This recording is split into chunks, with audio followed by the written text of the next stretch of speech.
I am fascinated by this research in the 1960s that I think is still probably pretty true today.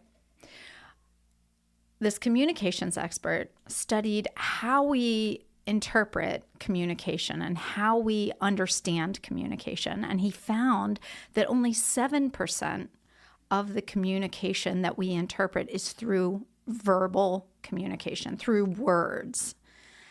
And 55% is through facial expressions, and 38% is through tone of voice. I feel like in the workplace, we put about 100% of our attention on communication, on the words, on the verbal part of it. And we forget the power, the weight of the nonverbals.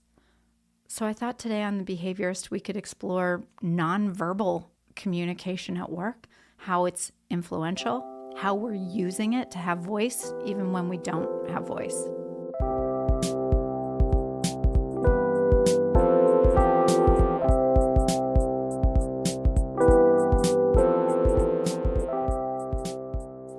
Welcome to The Behaviorist with Work Wisdom, where we help you adopt high-performance mindsets, behavior, communication, and culture.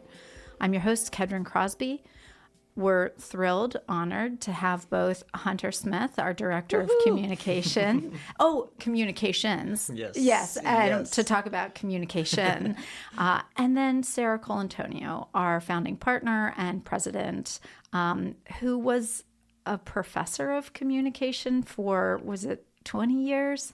A gazillion years. A gazillion years. To talk about communication and communications today. So we're really going to be digging into nonverbal communication. Particularly, I'm interested in a few facets of it. One is, what is new about nonverbal communication for executives?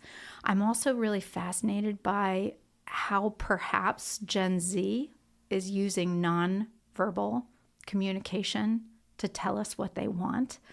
And I'm also really interested in what is our obligation on teams to be skillful in using nonverbal communication. So we have high performance, psychological safety, and joy. So it's really all over the place. It is a non-linear podcast. But we've all had that experience. Maybe it's on a Zoom call or in a client meeting or a one-on-one with a direct report where all of a sudden someone raises an eyebrow or there's a perfectly timed sigh or, some hand flourish. And it's so powerful. It's more meaningful than any word could have been. And that is the magic of nonverbal communication. So we could all use a little magic right now. So let's talk a little bit about nonverbal communication and where we think it's most effective at work. So before we get into what is nonverbal communication, can I just ask you to, in a word or a phrase or a sentence, where do you feel like nonverbal communication can be most effective at work? I mean, huge question. No wrong answer. Sarah, what do you think? Where can nonverbal communication be most effectively deployed at work? The nonverbal facial expression you just gave me was high context communication. The listeners can't see it, but it meant a lot to me. I know. I think in many areas, but in one area, because we're going to be talking later about psychological safety, I think we can use it to convey belonging. So I could have given you a facial expression that conveyed what an amazing question. I'm so excited to answer it. But I didn't do that. That wasn't a belonging cue. Your face did not say you belong. So I do think that we can be conscious of it and we can use it in especially moments where we need to feel connected. Maybe we need to make people feel comfortable about coming up with ideas and we don't want to be judgmental. about them. Mm-hmm. Yeah, that's a great one. What are you thinking, Hunter? Where would you say is a place where nonverbal communication can be used really effectively at work? Yeah, well, I definitely agree with Sarah in terms of creating a sense of belonging. I think that's definitely a great way to deploy nonverbals. I'm going to maybe pivot a little bit and say not necessarily where nonverbals can be deployed the most, but where it's beneficial to maybe perceive nonverbals in a really helpful way. And that might be when you're having sort of difficult conversations, or maybe one of the more uncomfortable conversations with a client or even a coworker, being able to perceive their nonverbals and sort of adapt your messaging or your approach in real time is, I think, really key to why nonverbals are so important, not just for deploying, but also for understanding other people's nonverbals. Yeah, excellent. Okay. Where would we be if we weren't reading them? Yeah. It would be much harder. Yeah. It would be much harder. Yeah. Okay. So learning how to read them and learning how to offer them with generosity and skillfulness, I think is really where we're headed on this conversation. So what is nonverbal communication? I mean, it's pretty funny that we wrote a book on authentic communication in the workplace, but we don't really talk a lot about nonverbal communication. So let's go back to the basics. There's this fascinating world of nonverbals called kinesics. Am I pronouncing that right, Sarah? Sure. Kinesics, okay. So kinesics, I know you taught it for a long time, but it's this idea, it's the study of how our body can speak for us without using words. So it's gestures, it's eye rolls. We were talking about nonverbals, and we were thinking about the power of Schitt's Creek and David Rose, and how in this almost vaudevillian way he was able to express so much. Tell me you're irritated without telling me you're irritated. So kinesics is the study of how gestures and facial expressions, eye behavior communicate. So these nonverbals stimulate meaning in the minds of others, and a lot of it is unconscious. They don't even know. They don't even know. So it's obviously important that we understand it so we can interpret it and maybe even skillfully use it to help create the kind of culture and team environment that we want as leaders, as teammates. So I've been thinking about this for a couple of at least hours, because I knew that we were going to be podcasting on it. Okay, maybe preparation isn't my number one thing these days. But so I was asking Tommy, our son, who happened to be at the house the other day. I was like, oh, we're going to podcast on nonverbals, and his work is in business development. And I said, what do you think is the most important nonverbals? I did not even finish the question. And he said, oh, that's really easy. It's eye contact. He said, it's everything. And so he told me this story about doing some business development with a 75-year-old business owner, and how he had such incredible success because of the eye contact that he was able to build on. So Hunter, you're about Tommy's age. His generation. Do you have any thoughts about this? What when you think about the science of maybe even influencing others or persuading others, do you feel like there's a form of kinesics that is maybe most powerful? Yeah, I mean, I think having eye contact, utilizing your hand gestures, and an animated voice are really all sort of important when it comes to kinesics. But I would be inclined to agree with Tommy that eye contact is probably the most impactful, the most powerful form of kinesics. And I'll tell a quick story too about eye contact and why I think it's so important. So coming out of college, one of the first interviews that I did with a company here in Lancaster was for a communications coordinator job. And at this point in my career, I really did not have a lot of confidence at all that I was going to find a job quickly, because I didn't have a lot of experience, and I was just really trying to sell myself that I would be a great fit for the job. But nevertheless, I went in with my head held high, prepared to sell myself as best as I can. And coming out of the interview at the very end, one of the managers who was doing the interview said to me, I don't know whether this is something that you were trained to do, that you've learned, or something that you are just innately good at, but we've interviewed several candidates for this job, and out of all of them, you are the only one that has been able to maintain steady eye contact with us throughout the interview when you're answering our questions. Yeah. And in that moment, I remember being so flabbergasted. Yeah. I was like, what? I was shocked for so many different reasons, but it gave me the confidence boost that I think that I needed at the time, that I did know what I was doing, and I was prepared.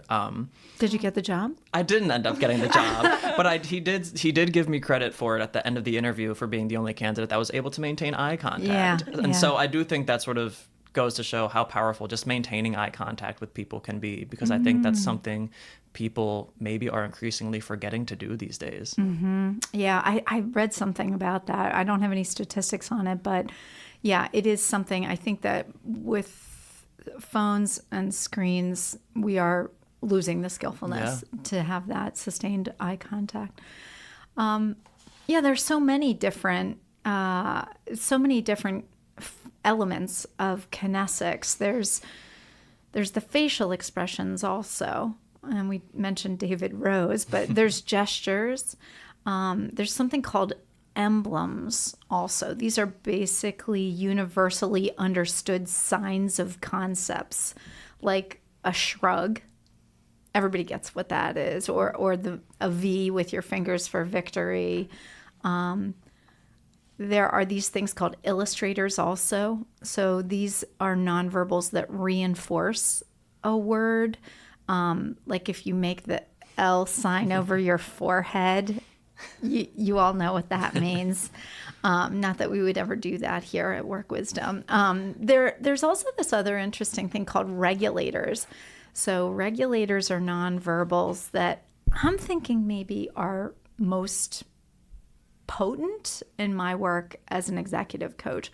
So regulators reinforce the connection between two people or even a group of people. They build the relationship. So an example of a regulator is like a smile or a head nod to encourage a person to keep talking. So Sarah, you already brought up psychological safety and belonging cues.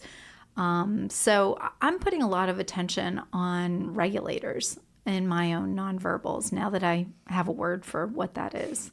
And you're smiling at me. You're giving me a regulator. Is there anything that you wanted to share about that?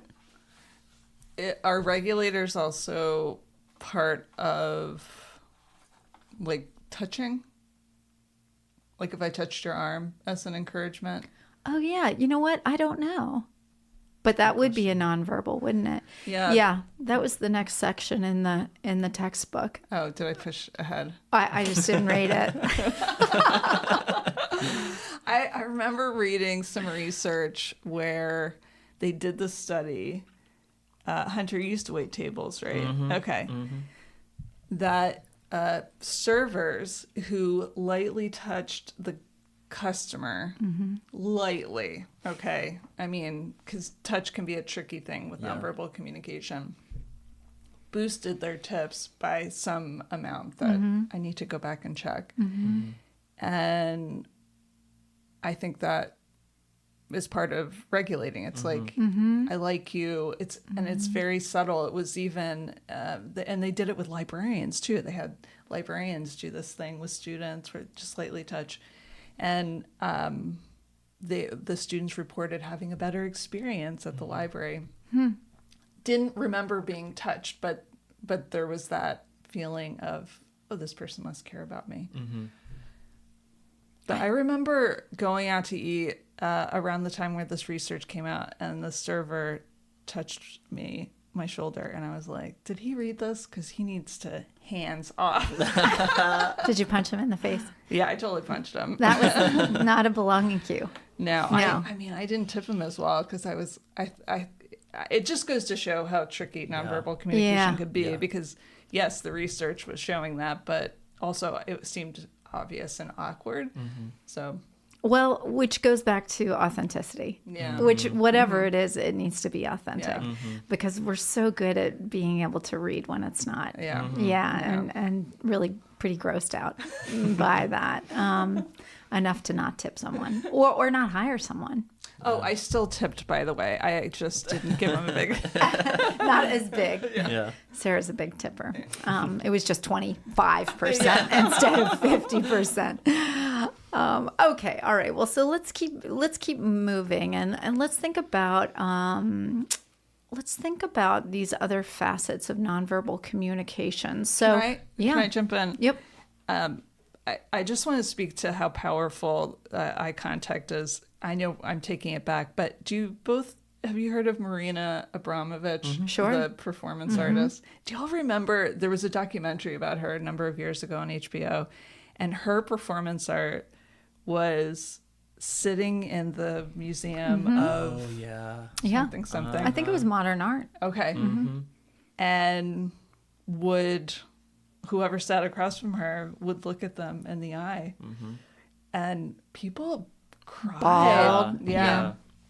And the lines were just outside, and around. And I remember showing that documentary to my public speaking students because it was perfect timing. But I think that it emphasized how potent our eye contact can be. The fact that people seem to crave it, that they wanted somebody to just look at them. Yeah. And so I think we can remember that, or we should remember that. Yeah, that is really powerful.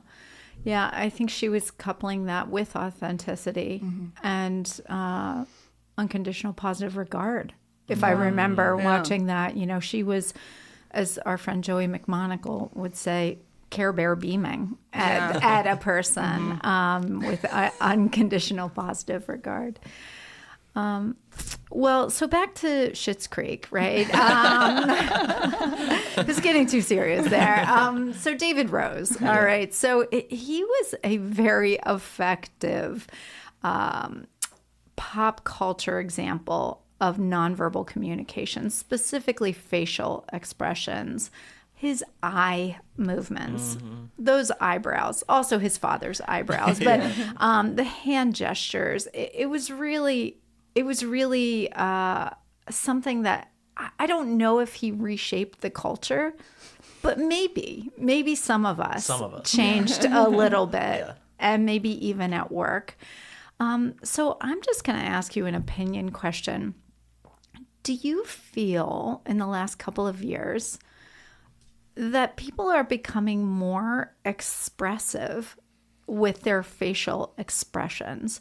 So, there's not as much poker face. People are not filtering as much. There might be more transparency and more even candor with facial expressions. Total opinion. I have no data, no research. I don't know. Sarah, you've been around a little bit longer than Hunter. Do you have any opinions on this? I believe that maybe there's less filter, but I think it's because we're less aware. I think we're not exactly paying attention to what we're doing with our face. And maybe it's always been like that because nonverbal communication is just happening. We can't stop it necessarily. We're expressing even if we don't realize it. But I don't know how new that is. When I was your age, Hunter, actually, I think I might have been a little younger, but I had this job at a grocery store and, going about my work. And then one night finally kind of got to be friends with the other cashiers. And one of them was like, "You're actually nice." And I was like, "Yeah, I'm nice." And she was like, "I thought you were, I thought expletive." And I was like, "What?" And she said, "You just seem like such a snob." And I was like, "I'm shy." Oh my gosh. So I didn't, it was such a moment of awakening for me because I didn't realize, I really had no idea that someone would perceive my shyness as snobbery. And I'm glad it happened when I was so young, because it really made me pay attention. And I'm glad that she told me, because I don't even remember her name, but I remember her saying, like, I thought you were mean and you're actually really nice, and I'm shocked. And it was just because I was walking around nervous, but I looked like a jerk. Yeah, I look forward to reading some research on this one day, because I think back to my father's generation and my mother, and there was the expectation that you had a professional demeanor, which meant that you were maybe not expressing everything on your face. My dad was the number 2 at a local hospital, and he was kind of having to shine it on, as we say, you know, in meetings, and candor wouldn't have been welcome on his face. Let's just put it that way. And I think even, you know, I'm almost 57, but I was trained as a young person to, as I've heard Vanessa say this to Mike, fix your face. You know, I was sort of trained to fix my face when I was younger, but I feel like maybe, and I'm going to give all the credit to David Rose and Schitt's Creek. I think maybe people are becoming more candid with their facial expressions. The question is that helpful, or is that not helpful, or what do we do with that? So before we talk about whether or not we fix our faces, or if we want candid facial expressions and nonverbals, I do want to talk about David Rose's fashion. Okay. So, you know, David expressed himself nonverbally through his clothing throughout that show, and obviously through his nonverbals in his face and his hand gestures, but also in those wild sweaters. And was it a skirt, or was it a long t-shirt, or what was he doing there? But he spoke without speaking. So I have been interested in what's happening in the Gen Z community with the corpcore movement. And so maybe, I don't know if it's still a thing. There were a couple of articles about it. But can we talk a little bit about a generation that maybe doesn't have voice in the workplace, and how they might be using style to communicate nonverbally? I think it's really interesting. First, let's tell our listeners, for those who aren't following corpcore, what it is. Hunter, can you briefly explain corpcore? Sure. I mean, actually, I think you might have a better handle on corpcore than I do. Yeah, well, I became really interested in it because there was an article in the Wall Street Journal, and then there were some things in Vogue. Yeah. So it's mostly Gen Z, very young folks, sort of straight out of college, that are dressing in this wildly professional way, like suits and ties. The women are wearing, you know, Chanel or Chanel knockoffs. There's definitely pantyhose and heels and, you know, blazers and vests, and it's unusual. At first I thought, is this costuming, or did they miss out because everyone was in sweatpants and bunny slippers when they were in college, and they are having fun with it? And so one of the things that I read was saying that they want to be perceived as being powerful and influential and having professional presence, and they're finding this is the fastest way to do it. So to me, it feels like nonverbal communication.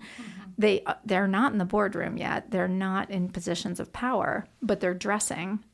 So back in my day, in the 80s, there was this dress for success movement where we were told to wear shoulder pads, and dress for the job you want, not the job you have. And so anyhow, I don't want to put words in the mouth of an entire generation. But Hunter, can you speak for everyone in your generation? Yeah. What are your thoughts on any of this? I mean, I think the sort of underlying theme with Gen Z is this desire for, I would say, self-expression. There is definitely a great desire for self-expression with Gen Z to make their voices heard.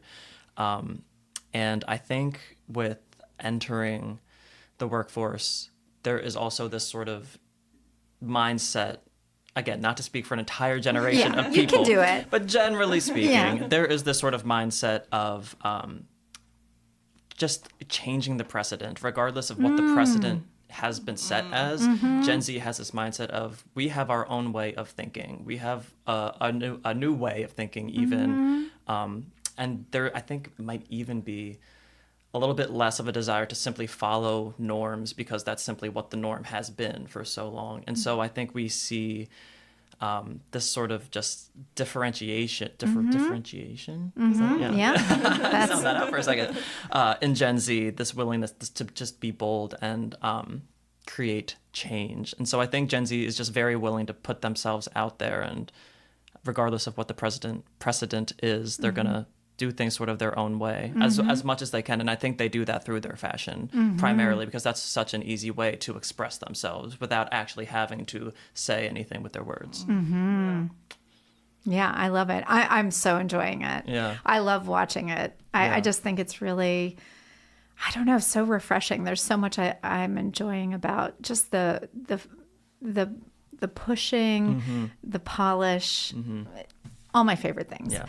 I feel like Lisa Torbo was really excited to fit Hunter. Oh my Yes, gosh, she Lisa was. Torbo. For sure. I wonder if you were her first Gen Z client. Maybe. Yeah. Maybe. It was really fun. Okay. It was really fun. Yeah. We'll have to tag her in this podcast. Yes. We'll have to have her come in and talk about it. Yeah. Maybe. Yeah. Well, and I'm also remembering you were talking about, I don't know if he's Gen Z. Is he one of the lawyers from upstairs? Oh, yeah. And At BCGL. he dresses so well. I mean, He's probably 25 or 26. Yeah. Yeah. But yeah, I mean, pocket squares and ties and vests and I think also, just to throw this out there, one other thought I have is, I think sort of on the other end of the spectrum, because again, I can't say for everybody that they're ready to push the boundaries and break the norms and shatter precedents and all that. So I think for some other people in Gen Z, this very polished fashion and sense of presenting themselves is maybe a way of just like trying to assimilate into the corporate world, because they're trying to find a way to get a foot in the door and trying to find a way to get, one more rung up the ladder. And the best way they know how to do that is to look the part, to do what people before them have done. So that's sort of, I think, the opposite end of the spectrum. People that are following what has been done before them and trying to do what they think is the right thing to maybe climb the ladder a little bit. So kind of depends.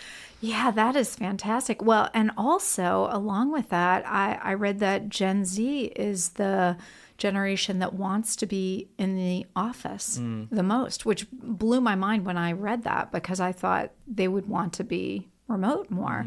But they're finding that's the fastest way up the ladder is to physically be in the office and look polished. Yeah. Heck, I mean, we want to make him president tomorrow. Hunter, you got the job. Bring your Lisa Torbo suit and you can be president.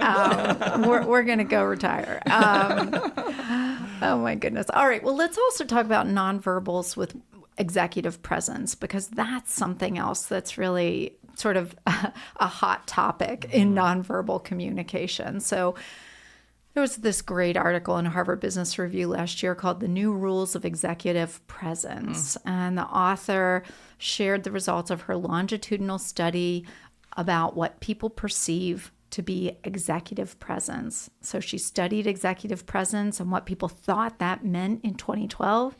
And then she asked the same questions again in 2022. And boy, did it change. Now, there were some things that were evergreen.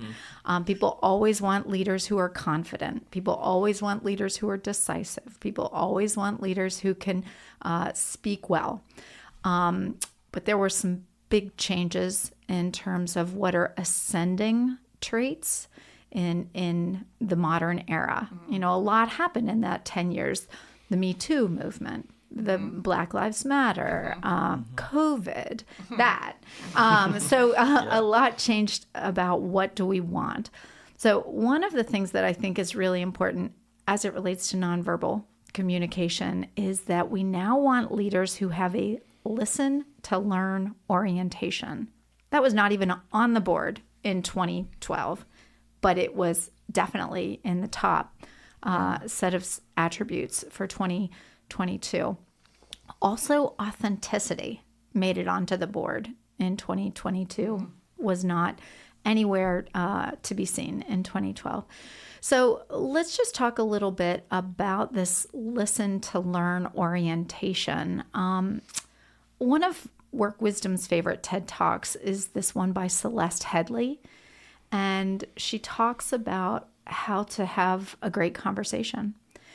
And she does this very funny bit where she talks about people who are trying to learn how to listen and all of the common advice and tips and tricks that people are given when they're learning how to listen, like lean forward and nod your head at the right time and summarize what the other person just said so that you can prove that you're paying attention to them. And then she cracks up the whole audience when she says, forget all of that. It's crap. There is no reason to learn how to pay attention if you are, in fact, paying attention. So let's talk about this. Do we need to learn how to pay attention? Do we need to learn how to listen in a way that is perceived by the other person that we're listening? It's such a problem right now that people don't feel heard. They don't feel listened to. What do you two think about this? I don't know. Hunter, have you seen this TED Talk? I haven't seen this TED Talk. Okay. But I am inclined to disagree with that thought, because I think it is important for people to sort of understand how important their nonverbals are, and especially in terms of making people feel heard.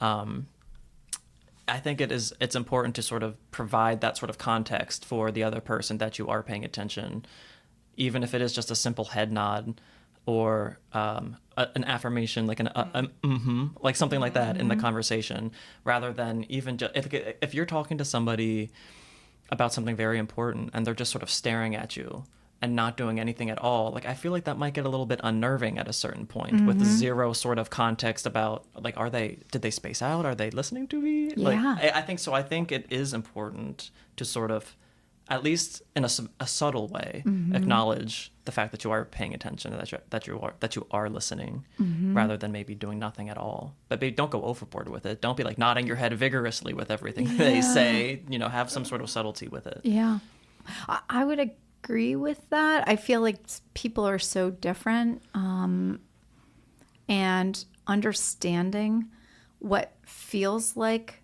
active listening to another person varies by person. So you can think about their cultural context, their family of origin, their Enneagram type, introversion, extroversion. There's so many different factors that you can take into consideration.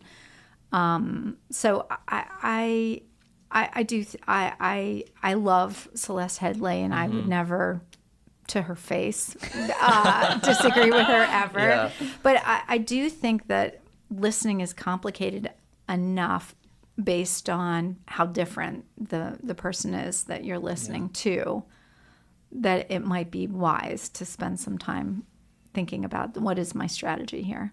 Yeah, I mean, I do think that we don't always pay attention to how we come across.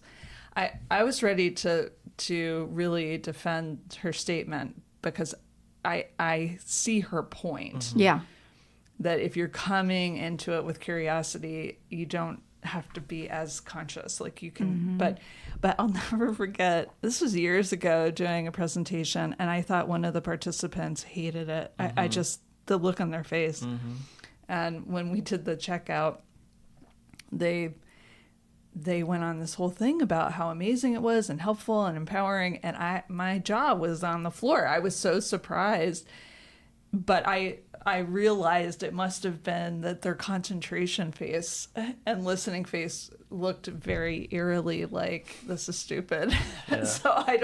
So I misread it, and thankfully we did a checkout and I knew. But I think it does warrant us paying more attention to how we express our nonverbals, how we're showing that we're listening, how we're showing that we're open. Yeah. Otherwise it could be misread. Yeah. Well, and our nonverbals have the power to open up or close down the speaker. Yeah. Totally. I think. Yeah. Not 100%, but we can definitely help someone flourish and develop an idea, or we can have them shut down. And, this is positive emotional attractor state versus negative emotional attractor state. So when we think about being on teams and we think about getting our team to flourishing and high performance, where I'm going is, do we have an obligation to talk with our teammates about their nonverbals and the impact that those nonverbals might be having, positive or negative? So if in fact we're thinking about how do we get to high performance as a team, how do we get to a culture where we have candor and an expectation for candor, can we talk to each other about our nonverbals? I don't know. Sarah, what do you think about that? Or is that taboo? I can argue both sides of it. Okay. Because I think I'm sensitive to nonverbals. So if you are yawning when I'm talking, I might read it like you don't care what I'm saying, or maybe you're just tired. But it's hard not to get sucked into that. But are you talking more like if there's like a habit that you might see that is shutting down the meeting? Yeah. I then have an obligation to say, hey, like every time, do you know that you're rolling your eyes whenever I talk or something like that? Well, I wonder. I mean, I do a lot of 360s. And so sometimes the feedback that I receive from a person's colleagues are, this person rolls their eyes, or this person looks bored, or this person seems condescending. And so then my job ends up being delivering that message. Yeah. And getting out of there before they stab me in the heart, right? Yeah. No, but helping them understand, wow, this is an opportunity. I didn't know that. Maybe I haven't made partner because of that. Maybe I haven't had the success on my team because of that. So how do we remove the spinach from the teeth and change behavior? So I'm thinking a lot about high performing teams and belonging cues and psychological safety and what people get wrong about psychological safety. And so I'm just kind of taking it to the next level and saying, okay, if candor is critical on a team, shall our faces be candid?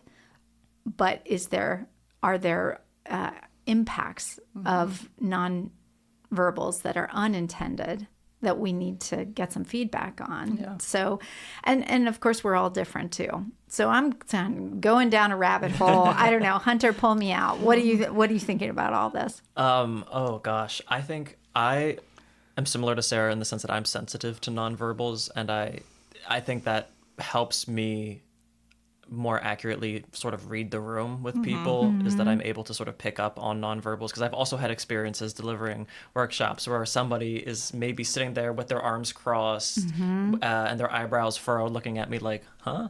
And it kind of throws me off a little bit, because I'm thinking like, am I not saying the right thing? Am I crazy? Am I talking nonsense up here? And then they come up afterward and they're like, that was amazing. You were so great. And I was like, oh, I would have never known. I would have never known that. So I am sensitive to nonverbals. But in terms of whether or not we have an obligation to sort of talk about it with the team member, I think if there is like a habit being formed that is maybe disruptive to meetings, then it is maybe helpful to just sort of broach that topic with someone in a very respectful way. Because I do think in order to get to a sort of high performing culture with a team that is effective at communicating, you do sort of maybe need to cross that bridge at a certain point to help them get to that next level of awareness with their nonverbals, not only for themselves, but then that might also help them to interpret other people's nonverbals, maybe in a more helpful way. So I think it is important at a certain point to maybe delicately have that conversation with your team member. And it's sort of like impact versus intent. Yeah. And I think bringing back around the Brene Brown, the story I'm telling myself is that when you make that face, you think I'm dumb, And so if we could kind of use some of those old standbys, the story I'm telling myself, it's just my experience of that face you're making is that you hate me. And you want me to die. So I don't know, but it's really interesting. It's a really interesting question. It's an opportunity. I think it's a growth edge. When I think about our little team at Work Wisdom, I feel like we are lucky. I hope that we feel safe enough that we could all say to each other, the story I'm telling myself is that when you make that face, I think that blah, blah, blah, or whatever it is. And then we can get to even more candor with each other. Or even asking like, are you okay with this? Does this feel right to you? Because the way you're screwing up your face there, I kind of think you hate it. And I think we do that. But what are you thinking, Sarah? I think if we can talk about it in a respectful, open way, I think it is important. I think there was was it a client who I did a presentation. I was really nervous about it. I mean, I've done a million of these, but I was super nervous, and they gave me feedback that I laughed nervously quite a bit, and I was so like, what? But then when I sat back, they were right. I did, and I also know there's research that, and Charles Duhigg talks about it in Super Communicators. We often laugh to show connection. Like we laugh so much when it's not funny, just to let people know, let's keep having this conversation. It's a regulator. It's a regulator. So, but I was extremely nervous, and so I was laughing nervously, but no one's ever told me that. Like I can't before this situation. And so I when it comes to nonverbals, I'm not going to know. I don't look in the mirror and see how I do what I'm doing. So I almost want to say, we kind of do have a obligation, because we can help mirror for each other what we're actually doing. So I'm not willing to come down hard on it, but that we have an obligation. But I think there might be, on a high performing team, there might be a need, like an extra need. Yeah, I think so too. And we know that we're more likely to take feedback if we're the ones who asked for it, rather than if it's unsolicited. So I think for me, just this conversation today helps me to think, I want to ask for it. So I'm asking both of you here in this very private place, a podcast. So I do want to know, I want to know about my nonverbals, because when you think about the impact, 93% of the impact of what I'm trying to communicate is nonverbals. And I don't really get much feedback on it. What an opportunity for growing. Yeah. And also something I was mentioning before is that if our verbal and our nonverbal messaging don't match, we go for the nonverbal. We believe that one. So if we're conveying this thing that might seem inauthentic because we're not realizing what's happening, you're right. Maybe we really need to talk about it more. Yeah. So I'm going to be asking both of you to check me on all of this. I can't wait for Camp Work Wisdom this year. There will be tears.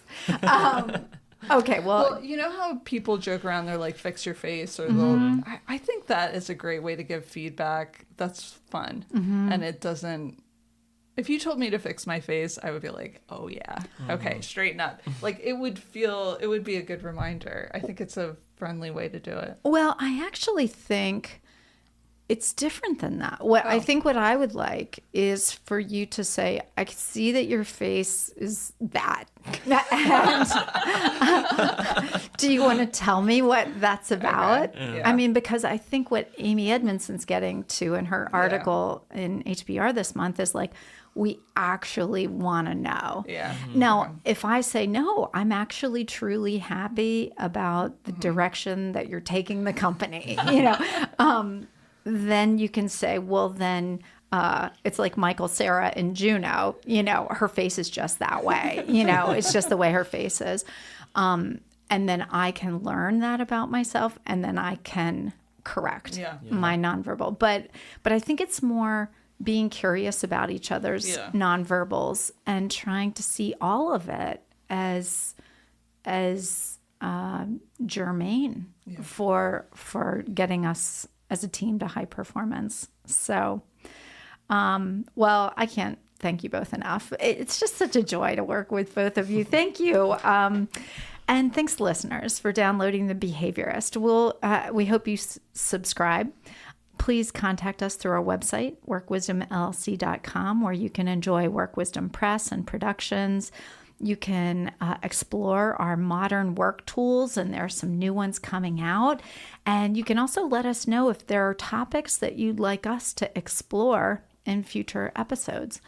So, as is our custom, we'll leave you with a quote from Anthony DeMello. Said a traveler to one of the disciples, I have traveled a great distance to listen to the master, but I find his words quite ordinary. Don't listen to his words, listen to his message. How does one do that? Take hold of a sentence that he says, shake it well till all the words drop off. What is left will set your heart on fire.